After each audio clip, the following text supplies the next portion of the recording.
Hi, everyone. I'm James Garbutt. And I'm Denny Dumas. And this is the Garbutt Dumas Real Estate Podcast.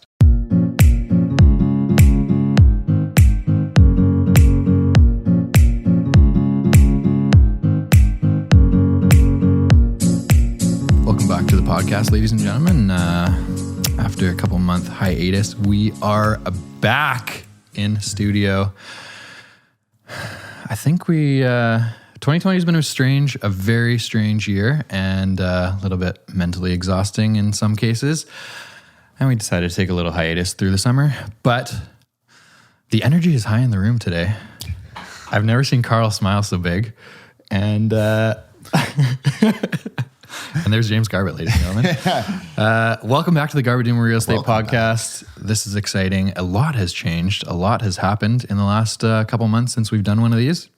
And one of the things being is our renovation project that we've been doing the last couple of years together has sold. So we wanted to just kind of recap why we liked this project from the beginning, all that went into it, the frustrations, the ups and downs, and just kind of share the ins and outs of a big renovation on a character home in New West, plus getting building plans approved with the city on a small, unique little lot in a great neighborhood. Absolutely. I think let's be clear on what we did. And I guess, what was it? It was, I'm going to go back to the early days. In April 2018, Yep. I had to get some key information this morning so that I could refresh myself. We bought a place in Queen's Park at 405 2nd Street. And the house was originally built in 1932. It's a 3-level home, 3,523 square feet is what it measured out to. And at the time we walked through the door, they were looking to sell it. It was sitting on 2 lots. And you know what? The house was ugly. Everything about it wasn't ugly. It was the same owner for a very long period of time. Nothing was updated. Knob and tube wiring, asbestos, old plumbing, drainage, wet basement. I mean, everything was, everything needed repair.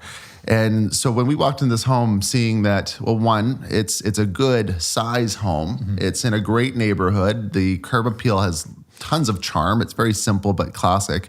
And it's sitting on 2 lots. So we thought, this might make a good project. And, originally we went in with the intent on listing it. And through conversations with them over probably about a month, we took the leap and said, hey, let's just take this on and do this. Let's just do this. The numbers seem to work if it all went well. That being said, the outcome wasn't what we planned on, but it was still, we still didn't lose money. So I can't get too upset with that. But we did it because we saw an opportunity. We saw an opportunity to take one house and turn it into 2. It was sitting on 2 PIDs. And we bought it for 1.53 at the time.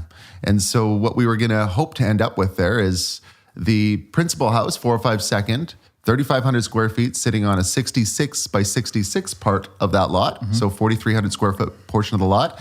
And then the backyard where the garage was on a 33 by 66 lot. And that's just over 2,000 square feet, very small. But that was going to be, we had plans done for a 2-bedroom, 1,100 square foot home at 132 Oakland. So we bought one address, turned it into 2. By the time we were done renovating 405 2nd, we looked at this back lot and thought, you know what, let's just see if we can sell it as is instead of build a house. Because it's the same amount of work, essentially, building a 2-bathroom house. For us, paying all those bills, making all those decisions, having all those conversations, as it would be, building a 5-bedroom or 6-bedroom home, that's a little more certain. So, I think the reno, in theory, exhausted us a little bit. I think our timing was, a lot of these projects, you make a lot of the gain on the timing, and I think we mistimed it, but you only mistime it if you do it once and you never do it again. So you got to keep trying. But overall, we bought high and sold at, probably a little bit off of what we bought. And we would definitely watch the market dip between the moment that we bought and when we sold. But because there was 2 properties at the end of it, it kind of hedged the risk. And I'd say we made approximately about $100,000 profit on a total sellout of 2.315, which as a margin is terrible. But in real estate, take what you can get. Take what you can get. It could have gone the other way. It could swing, if there was market momentum upward, that could have been a 15, 20% margin easily if it was a better case scenario. But yeah, so for the listeners that don't know what we're talking about today, it is a craftsman style home in Queen's Park that we renovated. And we're going to take you through that process on why we did it. And I think we told you why we did it. It was sitting on 2 lots and we thought it was a good opportunity. Would we do it again though, Denny? That was something I was going to ask you. It was a great learning experience for me. I've never been through a big reno like that. You've done, 4 builds now? 3 builds and a couple 3. big renos? Yeah, something so like that. your construction experience is a little bit greater than mine. But from my end, I was excited a little bit about the upside potential of the 2 properties, but at the same time, really excited about the long-term value I was going to get out of seeing both of these projects come to life. We took on the project because we thought it was going to be a good investment, but the second goal is to learn something, learn the process, learn what we don't know. And even though it wasn't, I've done a few of these before, I learned a lot of new things on this one, and that will stick with me, and that value stays. So because we're in the business of selling real estate and investing in real estate, is kind of one of our passions, I'd say. There's extra value to learning this stuff, and basically my takeaway from it was a great learning experience. I'm going to be armed with so much information for anyone that wants to take on a similar project or do something like this. But I have no intent on doing it again. And mainly because it's a lot of work. It's exhausting. It's draining. And I don't intend to not do any projects, but I just think if I'm going to go through that process again, it's got to be bigger, safer, more reward. And I have a few different parameters. I don't know if I'd work with Heritage if I don't have to. So, but yeah, I mean, where do we begin with this, Denny? Where do we begin? I think we should kind of... Let's get there in 1 sec. I just wanted to point out something. For you agents, realtors out there, I think flipping houses is not as glamorous as HGTV makes it, but the long-term value from going through that project as a realtor for me is construction knowledge, which I can pass along to clients. So even in the last 6 to 12 months, I've felt the conversations that I'm having with clients as we're walking through older homes are so much more in detail and so much more valuable for them. And I think that, honestly, that is one of the big things that a lot, I think, in our industry are missing, is that they don't have a ton of construction knowledge through experience. And so looking at my long-term career, I think this was a super valuable project to go through. And if you are younger in the business and don't have a ton of construction knowledge, maybe going through a project similar to this, or, maybe not even on at this scale right away, but doing some home renos are super valuable for you and your long-term client base. 100%. And I would say it would be a shame if you did it and didn't document it and share it too. Yeah. As a realtor, if you're in the business of selling, some people can pick up the phone, dial for dollars. Another effective way to gain authority and gain confidence and trust from people is do a big renovation, video it, and share it with the world. And people are drawn to that because they want to, you prove that you know more than, what they expect. You know the process. If someone hires us, they know that we have taken a property from the whole way through a full renovation. We've done an easement to service the back lot. We've done the full building application process. We worked in a heritage protected neighborhood. It's information that other people can't replicate without doing it. Yeah. Mm-hmm. Where should we start? Should we start with kind of the scope of the project and maybe some info on how to select a contractor? Or you know what? I think let's start with what we bought and why it was maybe an opportunity. Why we thought it was an opportunity. Okay. So we bought, again, 1932 built, 3,500 square foot home, loaded with, there was asbestos in the tiles, in the pipes. It had knob and tube, a ton of knob and tube wiring. I think the whole house is knob and tube. Yeah, every pipe and every wire was replaced. Every pipe up to the heating register, and every pipe from the heating registers, which we kept and sprayed gold, and they look awesome. Yeah. These old, cast iron heaters. But basically, from that cast iron heater to the connection at the street, everything in between was new. And it had an oil tank when we bought it. And we knew lenders might not like that. So we thought, you know what, buyers aren't going to like that either. But, we understand the likely risks. So we bought it with an oil tank, with the cap there in the ground, took the risk on.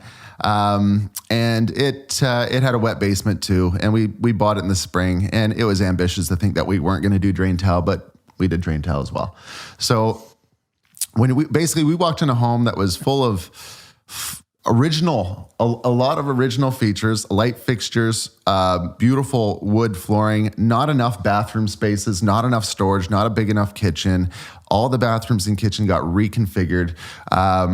Every single tile, all the cabinets, all the paint, like it is a full cosmetic renovation. What we ended up with was a 5-bedroom, 3-bathroom, very functional, great layout for Queen's Park. The knock on it is it's a 66 by 66 lot and it has no parking. So you have to street park, which is, I think, fine. And I think the buyer appreciates that. So basically, from a lender's perspective and an inspection perspective, you're walking into a house that has wiring that I don't know if most home insurers would insure. Banks are not going to want to lend on an oil tank and that much knob and tube and asbestos if they knew it. So we didn't get the best loan. We did not get the best loan. And aside from that, it was highly leveraged prior to this project. So it was not like we were in a position of choice either. So you take what you can get. That was one of the big stresses early in the project, obviously, was one, going through the lenders. I think our mortgage broker, he said he went to 22 different lenders with our file. And to put it in perspective, we were a little bit over leveraged at the time. Yeah. And so adding another $1 million mortgage was a challenge for a lot of lenders. If the banks will give you money, you take it. At 3%, why not, right? Yeah. So we finally found someone who would do it, but it was a private banking firm, and there was a lot of extra costs that we weren't necessarily thinking about at the time. Just to be clear, it was, we could say, it was National Bank that was the lender. We had to sign up for private banking to get a loan, and they were the only ones willing to lend us on it. And it was not at 20% down. I think it was it 35 down? Yeah. 35 down, sign up for private banking, have a ton of fees when you sell. Yeah, it was fun. and with them too, usually when you're working with a mortgage broker, the lender pays the mortgage broker fee.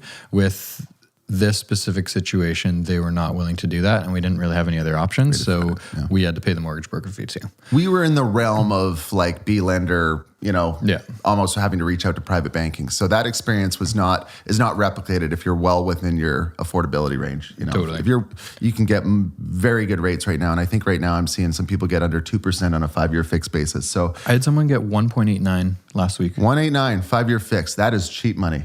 That is cheap money. Probably has a penalty though if you do a renovation flip in 1 year. Yes. So just be mindful of that. But I think one important thing from a lender side, and this is Denny and I stretching us on this project, so it's a little bit of a unique circumstance, but be very clear with your lender on how much down you need. Fortunately, we were in a position where we could put 35% down, but we were ambitious. There was a moment where we thought it might be 50%. And we ambitiously thought it was going to be 20% down originally. So that surprise from 20% down to 35% down happened after we removed subjects. And it could have been worse. Mm-hmm. It could have been worse. Lenders, there's a lot of risk with this one from a lender perspective. So just recognize when you're being risky. And sometimes you just have to be comfortable with it, with the best opportunities out there. Usually a lot of these best opportunities do not look pretty. Totally. Yeah. So I hope that kind of gives you an idea of what we bought. We're doing an audio podcast, and this is a visual project we're talking about. If you look up 405 Second and my last name, Garbutt, on YouTube, you will see some of the videos I did of the project throughout it. James Garbutt on YouTube, 405 Second. But I don't know if I have a lot more photos and videos that I did not post, so it's coming. But I want to talk a little bit about how the numbers worked and how the process was. So, one thing about people considering to do renos in the world of HGTV, where you see these flips, I want to make it clear. I feel a lot of renovation flipping, you're making the money off of market gain. Mm-hmm. There is a margin that you're making by adding value to a home. This was a perfect instance, a big shell that in top tier neighborhood that would value turning something from, ugly to pretty. So this was as good as kind of renovation numbers kind of work. And I'd say a Metro Greater Vancouver area, but it still wasn't great on its own. It only made sense because we could get a second lot out of it. And in other circumstances, like if this was your principal residence and your primary home, oftentimes, you say, well, this renovation, say in 4 or 5 seconds, we put $500,000 into this home. So I'd say out of that $500,000, we were probably thinking that 350 of it added value. The rest of 150 is surprises that buyers would expect. And so that ate away at our margin. And I can dig into what that means specifically. But at the end of the day, renovations are great if it's your principal residence, you need a place to live, you're living through it, and you can sell it any time. But if it's a second property and it's strictly investment and profit, it is a high risk way of doing things. And the only positive is if you keep doing them, you are going to catch some years that are insanely busy and you see those 20% gains year over year. And that's where those projects hit it out of the park.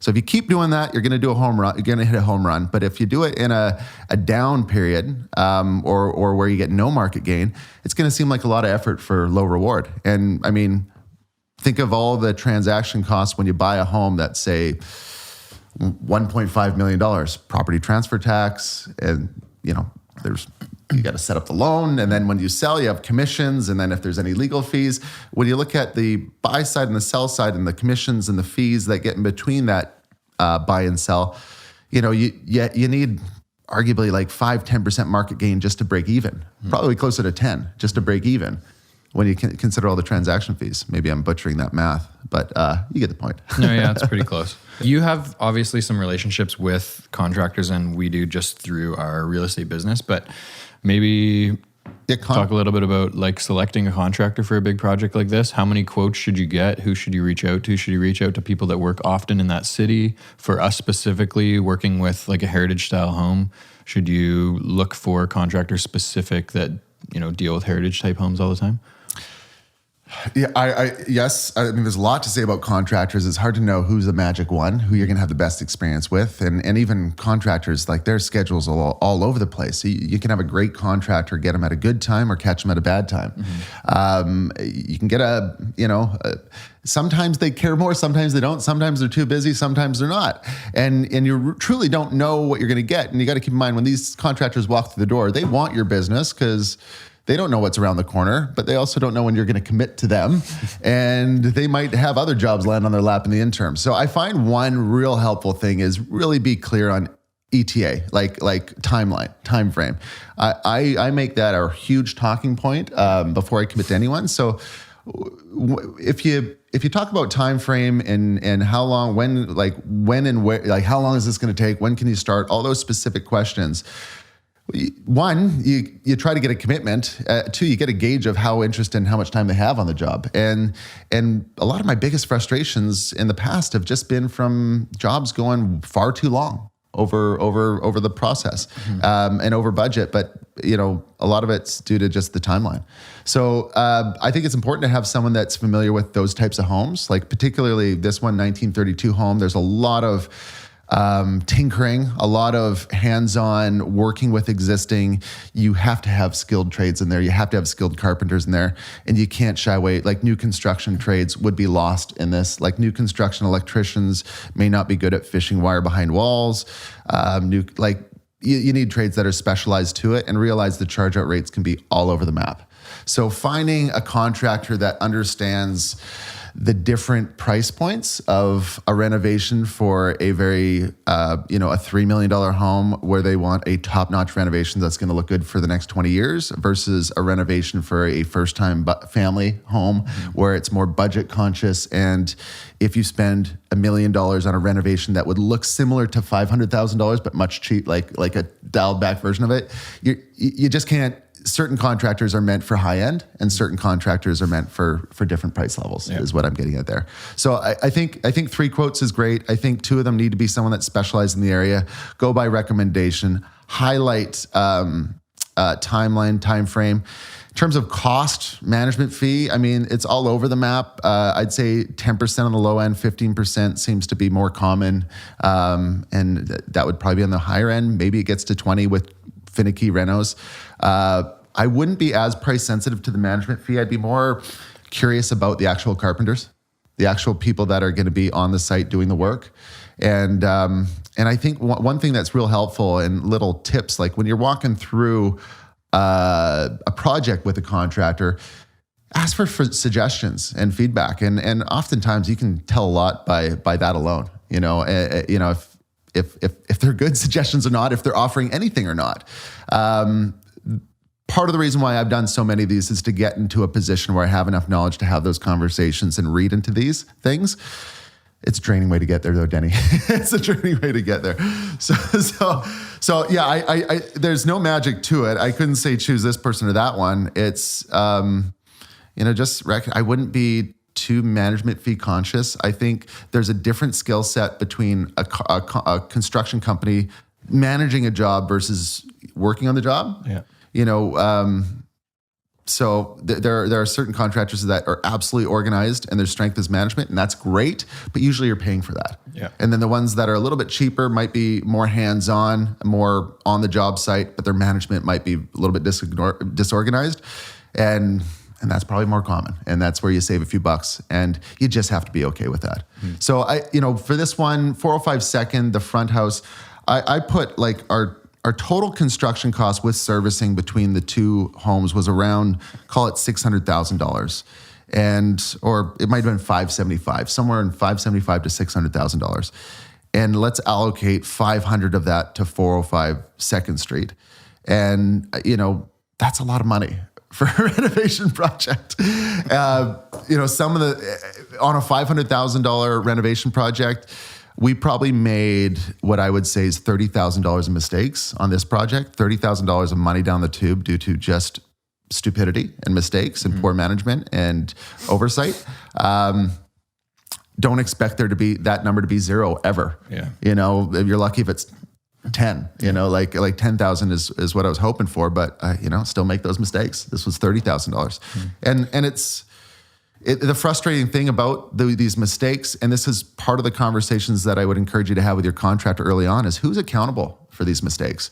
Because at one instance for this project is I think we incurred an extra 12 or 12.5 because the sanitary line, 12,500, because the plumber dug out a trench to the wrong property point for the sanitary line. So in order to re-dig it out to a cheaper access, like to connect into the city service, we would have had to redug up all of our landscaping again. And this is one of those things where, embarrassingly, we redug up our landscaping on this project twice on one side of the home to run an easement, which we should get into after this.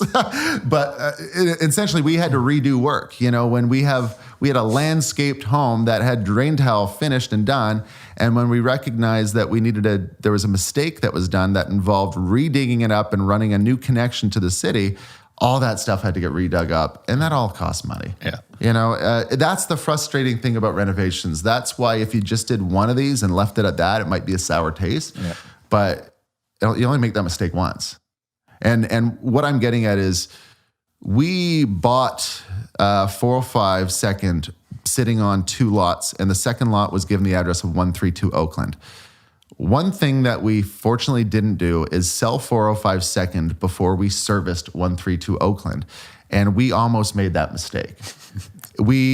I made the mistake of just thinking the services were coming off the front street of Oakland, because water and electric, I think it was water and electricity were coming off the front street, but sewer was not.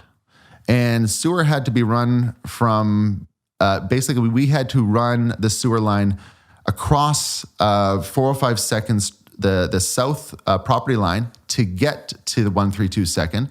So when we found that out, we had to run a sewer line across the street, across a property, to connect to the back property. And if we had not done that, we would be stuck with a lot that's unserviced.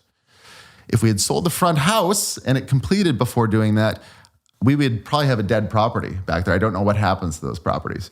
So make sure if you are sitting on 2 lots in a funky old neighborhood that both of those lots are 100% serviced before you sell them off. Yeah. Otherwise, there would have only been one buyer, the other house that's adjacent to it, that could have run a water line to it. Yeah. I think it's important to note that these are pretty complex projects. Spending $500,000 on a renovation of an old home is a complex project, and I think it's important to assume that mistakes are going to happen, like you mentioned. Even someone like you who's done 3 builds and 2 major renovations of homes still made mistakes. Yeah, but my life's a mess and I'm disorganized, so it's gonna happen. But there was I'm sure we'll mention them, but there's a couple really small little things that are so dumb that just happen because there's so many things going on at once that you overlook something. And that's the common theme. Yeah. Okay. The latest one? Yeah. The latest one? How about you go into that one? The dishwasher, right? The dishwasher, yeah. So Carl, we had a dish. The buyers, did they move in? I think they moved in. Yeah. So the contractor didn't catch it. We didn't catch it. I guess whoever installed the appliances didn't catch it. The home inspector didn't catch it, and the buyers didn't catch it. They move into the house in June, I think. Let's explain what it is. The dishwasher was not working during the inspection, right? Or what happened during the inspection? They didn't note anything about the dishwasher. They didn't note anything about the dishwasher. So they move in June. Yeah. They're like, hey, the dishwasher's not working. And we assume it's the appliance. So we have an appliance person come out and they're like, there's no outlet behind the dishwasher. Yeah. So there's no power running to the dishwasher. So we have to reconfigure how we get electricity over there. Everyone's tinkering with the dishwasher. Yeah. It's not plugged in. So 4 different trades later, realized, there was a junction box behind the wall. They tightened that, and it was thought out. We thought they didn't plan for a dishwasher being there, and there was no power for it, and they're going to have to run it through the whole house. But there was, and it was just not connected. Yeah. These renovation projects are exhausting. One little simple thing is it's a year of your life. I tell it, a project of this scope is just as much as work, if not more, as new construction. So the only benefit of being an end, say a buyer, and this is where you're going to live, is that you can live through it and chip away at it at your budget, at your time. But if you're talking strictly, I want this to be improved on and turnkey and ready, and renovations are easier than new construction, it's not the case. I found this just as challenging, if not more, than new construction, and we did no extensions and moved no structure. It was purely working with the shell that we had and trying to make it work. Yeah. But yeah. You talk quickly about easements, but maybe do you want to just explain what that means and how you go about getting an easement on a property? I think that's a great thing to say, Denny. I think that's very wise. So if you're I think that's very wise. Good point. If you're, let's look about a scenario where an easement might come into effect is if you're doing subdividing a property, or in this case, if you're splitting off, if you have a old historic home that the city values and they're allowing you to subdivide off a backyard, for example. Make sure that there's storm, sewer, water, electrical service that can get to the house. And once you have all those things, you have a functional lot. So we felt that we may have wanted to build on 132 Second. So we wanted to have plans in place and we wanted to have it serviced. And we also knew that it's more valuable to a builder when we get there. So if we didn't build, we'd have a more sellable product. And we were right. It was. But the process of an easement is simple. You have to get a survey done. So you have to outline the map. The survey is an topographic map of the property. You have to do a diagram on the lot that you're trying to service that just is like a services diagram that shows where all the services are coming in so the city knows that. So you get the survey done. You have to highlight on the survey where you want the easement running. That is given to you from the engineering department of the city. So it's not like you get to pick. The engineering department decides what makes sense, and then you put that on paper with a survey. You have a lawyer draft up paperwork. Lawyer provides lawyer documents that they would register on title, which is an image of the diagram of the survey. Lawyer and city work together, and eventually it gets registered, and it's a new thing that's on title. It was the first time I've ever put something on title like this. So I have an email. There's a 5-item checklist from it, but note that it's basically a survey with a diagram with legal documents prepared by a lawyer. Cost, wasn't that bad. I don't think the cost, I mean, a survey, probably $2,000, maybe $3,000. And I could be forgetting some costs, but that's basically the cost of a survey and a lawyer working on it. Yeah. Yeah. That was an easement. We had an oil tank removal. So oil tank was simple. It wasn't a very expensive removal for us. They plucked the tank. There was no soil contamination. I think our all-in cost was like $35,000 or $4,000. I think it's $4,000. Great oil tank budget right there. Yeah.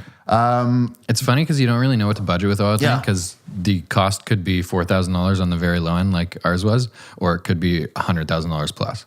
Absolutely. If there's soil contamination, especially being on a corner lot. I think one of my worries was that if it was contaminated, it would be leaking into city property. Yeah, the unknown of that. Yeah. Yeah, and a lot of the big figures in oil contamination remediation usually happens when it's leaking onto neighboring properties and it's specifically going under structures. Right. Yeah, that's where it there's gets sidewalk really, right yeah, next, yeah. I think going over a few highlight costs, like a few big ticket items. As I mentioned, let's say our total project was $575,000 to $600,000 between two properties. Of that, $75,000 of it was servicing fees to the city in some way, shape, or form.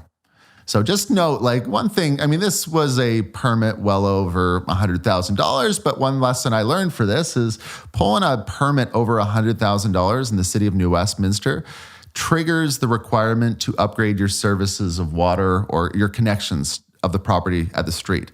If you have old connections, say 50 years plus, I believe is their cutoff. I could be wrong, it might be 40. But if you have connections at the street that are older than 50 years and you're pulling a permit to update your kitchen and bathroom for more than $100,000, they might force you to dig it up and connect a new connection there. Mm-hmm. So just be mindful of that. Like, can't say, hey, all renovations are $99,000, but there's sure good incentive to make that renovation $99,000 right now.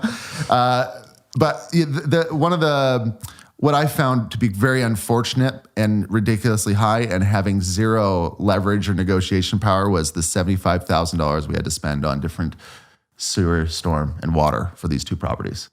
And we really, at 405 2nd, what triggered that was really, it was a full update of what existed. Mm-hmm. So, I get it if you're building a new house, doing an extension, adding to the size of the home, that absolutely should trigger new connections. I have zero sympathy for ourselves, but what I have sympathy for is the typical homeowner that might buy a home like this that just wants a good home and just needs to say, oh, there's knob and tube, I need to replace that. Oh, there's new plumbing, I need to replace that. I'm going to do my kitchen and baths. Oh, my drainage isn't working, I need to replace that. All these are replacements and updating. And the fact that would trigger new connections at the street and the city would force you to pay for it, and we're talking figures of like $50,000, $40,000, it's just not, to me, it's not right. Yeah. To me, it's not right. If you're doing a new build, absolutely. But this is just fixing what's broken. Yeah. Yeah. So we did the full electrical. That was around $30,000. Plumbing, I think our plumbing was around in the $20,000. We went from an old boiler system to a high energy efficient hot water heating system. Yeah. Our cabinet bill was around 40 to 45. Our appliances, what was that, 10 or 11? Yeah, 11. 11. There's a lot of breakdown here. There's a lot of numbers that were, how do you put a hole in this wall and refinish this floor and do, there's a lot of tinkering numbers. Yeah. What was the, one of the unexpected costs that we didn't really budget for going into the project until we started ripping some stuff out was the drainage. What was that bill? $35,000. Yeah, that was a higher number than I thought. I thought it would be like 15 to 20. We were hoping for 15 to 20 because we had an excavator there. We had to pluck an oil tank. Landscaping wasn't pretty. The reason why it got to 35 is I think it got to 5 or 7 before we broke ground. Because nowadays when you do drain tile, you have to get a survey done, get an arborist report done. You have to protect all the trees. Mm. And so when you had all those reports done, I think we're into it and paid the fees. I think we're into it for $5,000, and drainage shouldn't be penalized. That's just my opinion, obviously. We were ambitiously hoping for a $20,000 drain tile bill, and then it took us like $5,000 to break ground, and then I think the extra 10. Well, I don't know if the extra 10 includes redigging up a side of the lot and doing it twice, but I think the extra 10 was because we had an original driveway and 2 stairwells that it's easy to do half-ass drainage and just do a new drain tile up to the concrete staircase and hope for the best. Yeah. But our guys like chiseled under it, and so the drain tile runs under the concrete. They had to break through concrete stairwell, break through an original driveway that was buried under the ground. So there was some jackhammering that had to happen. So we really, living in the neighborhood, being realtors in the neighborhood, it wasn't, quality outweighed cost when it came to this, just because we didn't want to have a nightmare situation happen. So I hope nothing happens. I hope your house stays dry. One thing you just briefly touched on was tree barriers. Yeah. Do you want to maybe touch on what, like tree deposits and what we went through there with the City of New West? Right. Okay. So our tree, so again, drain tile, you're already frustrated. You have a leaky basement. Now you have to get an arborist report and a survey so you can start dealing with it. And then the city, not just the cost of call it $5,000 to get ready for breaking ground and getting everything in place. Then they want the tree deposit to make sure you don't affect the trees. And that was $12,500 for this property. But you get that back.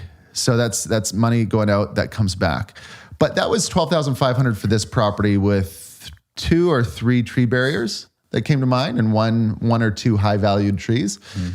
I have another property that has 44 trees on the arborist report, and the deposit will be $65,000 when that construction starts. Amazing. So tree deposits are a bit ridiculous. They were adopted about 2 years ago. And they're not fun. They're not fun. They're not fun. I get why they're doing it. But it's just too much. 65 is a lot. 12.5 for this project, if we were just doing drain tile, is excessive. Yeah. But it is what it is. Yeah. What else do we want to talk about with this project? So the timeline, Denny, we bought it in April 2018 and we sold it June 2020. So we originally intended to buy it April 2018 and list and sell it in the summer of June, July 2019. But if anyone remembers the 2019 market, it wasn't very good. It fell off, confidence was low. And so when we were in June of 2019 and we had the decision to rush the end of the project and hammer this thing out and get it finished quick and try to sell it in a poor 2019 market versus take our time, plan for next spring instead, we chose the latter. Yeah. We chose timing. This is the difference of realtors doing a renovation project versus construction people doing a renovation project. When you're not in the business of selling, timing is a big decision factor. When you're in the business of selling, timing is a huge decision factor. So for us, we've seen the value of a good, well-timed listing. But oftentimes when people are doing these renovation projects or builders, the moment they're done the project, they want it listed and sold. And that, that just, if you have a $2 million plus property or a high price point of any kind, and you complete it in November and you want it listed and sold in November, yes, it might be a good November, but it might be better to round it till February, March the next year if you play the odds. Mm-hmm. So, just recognize that if you're rushing to finish a project, I hope you're rushing to finish a project in May, not rushing to finish a project in November. Yeah. Anything else on the front house, or should we start talking about building plans and that kind of stuff for the back?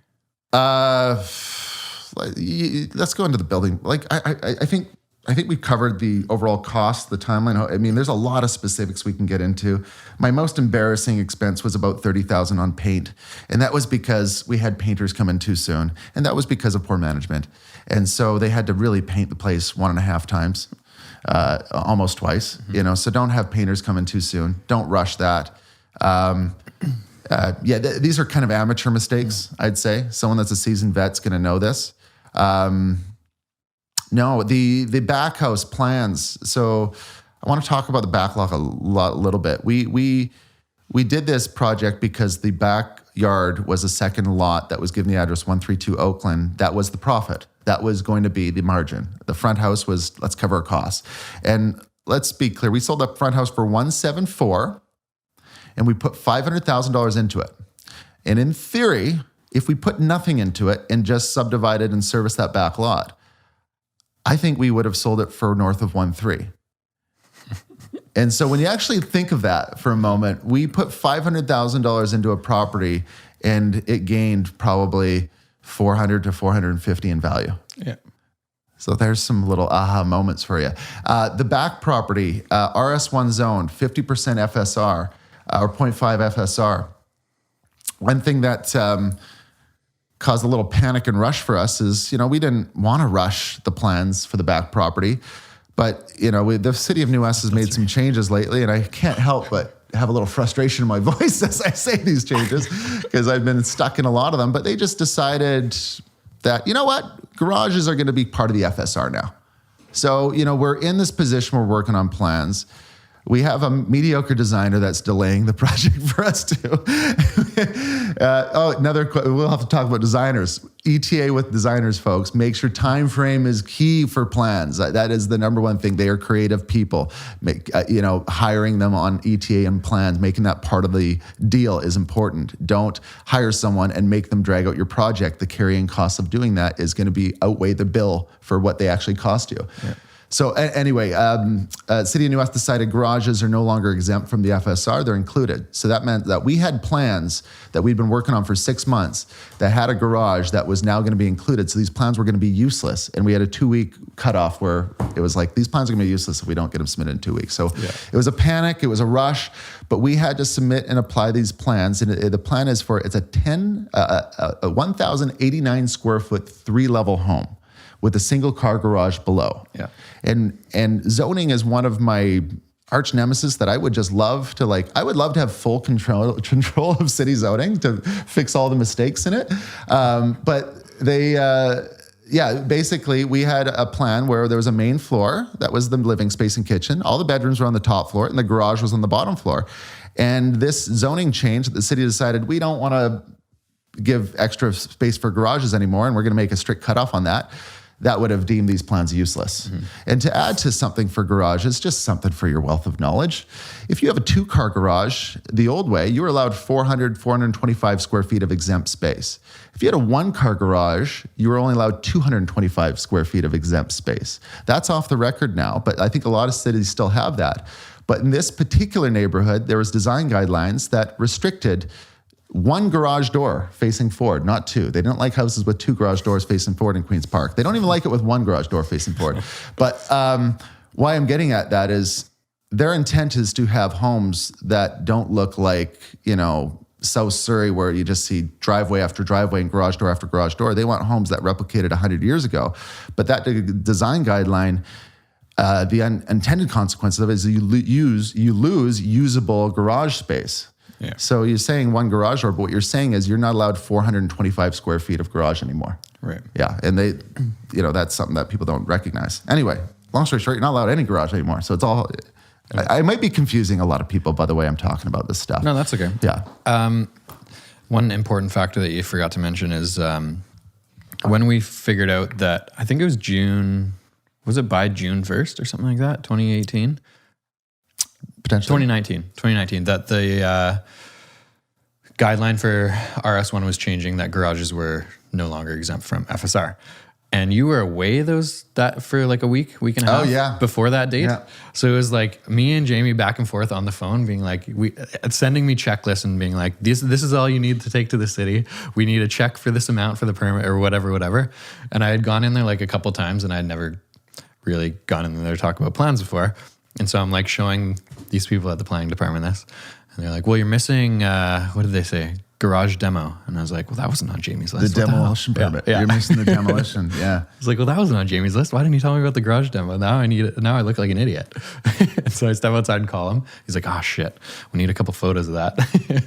Yeah, anyway, we had to submit demo application. Yeah. There was a few. I mean, I was on a boat when we were finalizing the loan on completion day out of reception. Right. Yeah. And I was away when it came down to the wire of our plans being useless. Yeah. Yeah, I don't think they would have. I think they would have given us some leniency, but I didn't want to risk that. Yeah. There was a few heart attacks on this one. Totally. There was a moment where we thought we had been working on plans that were not going to go through. We thought we almost sold a home and left our back lot dead. Yeah.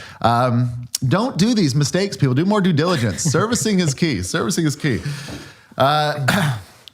What did we learn? So we went through the process of maybe talk about that cost. So we put plans together. There's a lot of back and forth with the designer to get the plans approved with the city, and then going through that permitting cost with demo of the garage, building permit. What approximate cost would that have added to us? Yeah, architectural plans, designer plans. Architects, designers, you don't have to be an architect to do homes, so you can just be a designer. But the range is quite high. So I think the important thing is the range I was quoted. Right. And this is a 33 by 66 foot lot, tiny lot. I had quotes from $5,000 to $50,000. And $50,000, real high-end architect, big name, Randy Benz, does modern stuff. I imagine, for him, doing a 2-bedroom, 2-bathroom home is just as much work as doing a bigger home, I assume. So there's not much of a discount for a smaller home. Yeah. But that's when you're paying cream of the crop. And there's certain neighborhoods that justify it. And he's designed a beautiful home on Arbutus that deserves that kind of design cost. But we spent $6,500. And I think if you have a reasonably good design eye, I think most people that are in the business of building are spending between $5,000 and $10,000 on plans. It's just that if you're building a long-term home and you want that home to be desirable in 20 years or 10 years, plans are something I wouldn't cheap out on. If you're spending $5,000 to $10,000 on plans, you better be pretty confident in your abilities to top up what those plans are missing, because you're not going to have the detail. You're going to be making a lot of calls on the project, and design better be one of your interests and passions for it. If it's not one of your interests and passions, go by recommendation. Find someone if they cost a little more, spend that peace of mind, because there's nothing worse, and we've seen it, when you see a brand new house getting built that's poorly designed versus a beautiful designed. I've seen houses that were brand new get outperformed by 20-year-old homes that were better designed. Yeah. And you can look at Anthony Court in Queen's Park as an example. There was, I believe that one had one new construction house that had a design that was tough to work around, tough to get a car in the back. And there's 20-year-old homes on that street that are selling for a higher price, right? Yeah. So much higher price. So anyway, long story short, don't skimp out on design, especially if your land's more expensive. In this case, we're talking about a 33 by 66 tiny lot. It's not as crucial. There's only so much design you can do with a 2-bedroom, 2-bathroom home of that size. But if you're in, a top tier neighborhood, spending $1.5 on a lot, and you're thinking of spending $5,000 on designer, yeah, you better have some confidence that you're going to top up what's lacking in those plans. Otherwise, I'd be focusing on a designer that's probably $30,000 or more. I have a designer right now that's doing a heritage revitalization project for me that's about a $40,000 bill. I can see the difference. I can see the detail. I can see the amount of work. There's value with what you pay there. Yeah, to some extent. But it can go over the top too. Mm-hmm. You can have designers that get carried away with beautiful plans that don't tell you that these are steel beams that cost a lot more money. So keep in mind that if you do have designer plans, it's always good to bounce those plans off a contractor that knows, so that contractor can look at those plans and say, you don't need that gap, that span there. If you went from a 15-foot accordion door to a 12-foot door, you could get away with a much more cost-effective beam. Right. So just those little things that you don't know. And the other thing is, when you get these plans from, say, a $5,000, $10,000 or $5,000 designer, there's going to be probably some mistakes on those plans. There's probably going to be an error in the truss package or something that costs you $1,000 or $500 that was overlooked. And you're not going to know until it happens. But I have yet to have plans that didn't have a mistake in them. Yeah. So, but I imagine that might be alleviated if I was spending $50,000 on plans, or 40. Let's. We got to close this one up, Denny. I don't think. Yeah. There's a couple more things. Carl, how much time do you have? 20 minutes. Okay. Yeah. One of the unknowns for me was I did not know how desirable a 33 by 66 lot would be, nor did I know how desirable a 1,100 square foot new 2-bedroom home in the neighborhood would be. Mm-hmm. And I think maybe one of the slight surprises for me was how attractive that back lot with plans in place was in New West, in Queen's Park. We were on the market for 6 or 7 days. We had 3 groups that were pretty interested in it, that were talking about offers, and we had an accepted offer, I think, in 6 or 7 days. It worked out great. Yeah. It worked out absolutely great. Just what we wanted. and I will say, like, the market for, mind you, I don't know if that would have happened in 2019, but from in the last 60 days, from buyers that I have on the go right now, I've seen a few bidding wars in New West around that 1-1. Yeah. So like a more typical, like, this is New West. Let's call New West higher tier, mid-tier, higher tier street, good location, 6,000 square foot lot, 1-1 is a good land value price. And if you're buying that at 1-1 and you're putting a laneway house on it with a 3,000 square foot structure, I'd say you're looking at about $800,000 in construction costs and a year of your life. And maybe tack on $100,000 management fee for a builder. If maybe you get it all in for $800, or maybe it's $900 with management fee. But basically, let's call it, you're going to end up at 1.9 or 2 million. You're going to lose a year of your excess energy, and it's going to be stressful. But when I look at what you're getting in the resale market for that, you're going to get a much better home right now if you take that on and design it yourself. The only, in terms of price per foot, I usually mention to people, just assume starting price at $200 a foot. And it really depends on the size of the home. I mean, if you're building a 5,000 square foot, 3-level home in Surrey, or Fleetwood, you don't need $200 a foot finishing. You might have access to cheaper trades. It might be $175, might be $150. I did a home at 902 Second for $175, but I general contracted it and put a lot of my time and energy into it. And I couldn't repeat that. So it depends if it's 3-level versus 2. Smaller homes have a higher price per square foot. A Vancouver address is probably going to justify north of 300 foot as the low end. Yeah. So if I was doing a 33 by 120 off Main Street, I'd be thinking 350 a foot probably. But that area just justifies it. It deserves it. So one thing I'll just put out there, if you're assessing a lot, don't use general, rules of thumb. Feel free to reach out to us, say, hey, what would a build be on this lot? And happy to give you a quick and dirty math.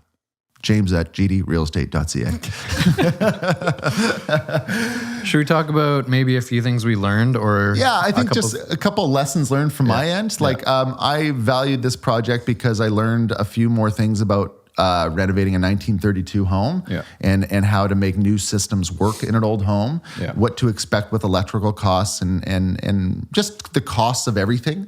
So I really valued that. I also learned how to service a raw land a lot. Yeah. That was great. Took another project of plans, like the checklist when you do a full reno or new build. The city gives you a little daunting checklist, which is a bit intimidating, but chipping away at it, every time you go through it, you learn something new. You learn more about the process, and you learn the direction that new construction's going. And the future of this is it's not going to get easier. It's only going to get more complicated. There's going to be more energy requirements in the future, more documents, more reporting, more inspections. We're going to get closer to a step 4 energy efficient code, which is much higher energy efficient home. So the building process is going to be more costly and more time consuming as well. Mm-hmm. So everything's going to get a little bit harder, and it will be second nature in 5-10 years, but we're in the adjustment period now. Yeah. So I think anyone considering doing this, I think it's much more, I have much more confidence in your ability to have a successful project if you're moving into it, if it's your primary residence. If you're okay to be in a position where you're not pressing for a quick sale. But the moment you take on a renovation project where you have to sell it, you have to flip it, and every month you don't, you're relying on luck and timing. And to me, when I look at the 5-10 years ahead, I think there's going to be a lot of good market runs. So like, I think if you did pick up an ugly house in 2021 or 2022 with the intent to sell it in 2023 or 2024, I think there's a good chance that you're going to get market gain. But if you don't get that market gain, it's going to be, put it in the financial markets, put it somewhere else, buy a rental condo. I don't know. There's other assets. If renovating, if you're purely doing it for the profit and you're not getting market gain, it seems like a lot of time and energy for the reward. Yeah. One of the things, like this being my first big project, I guess I didn't really even think about this going in.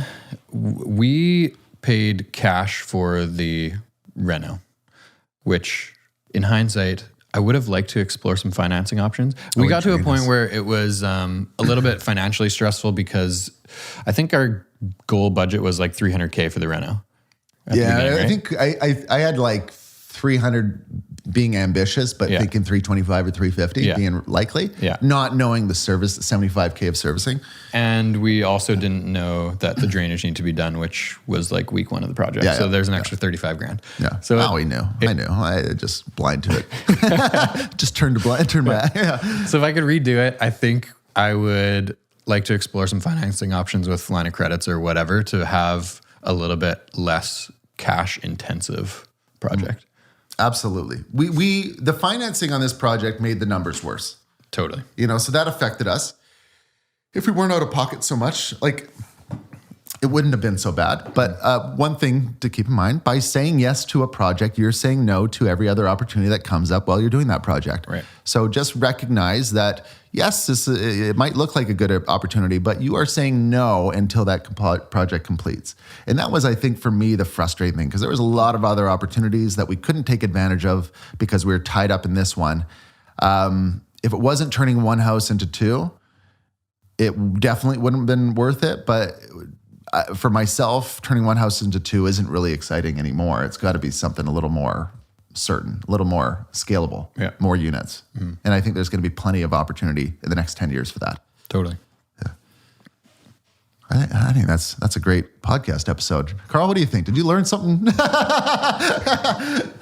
Well, I think that's it, guys. I hope you enjoyed. 405 2nd Street was the address, 132 Oakland. You can look that one up as well. If you have any questions, feel free to reach out. The intent of this podcast is just kind of share our experiences with the renovation. And if you want more, reach out.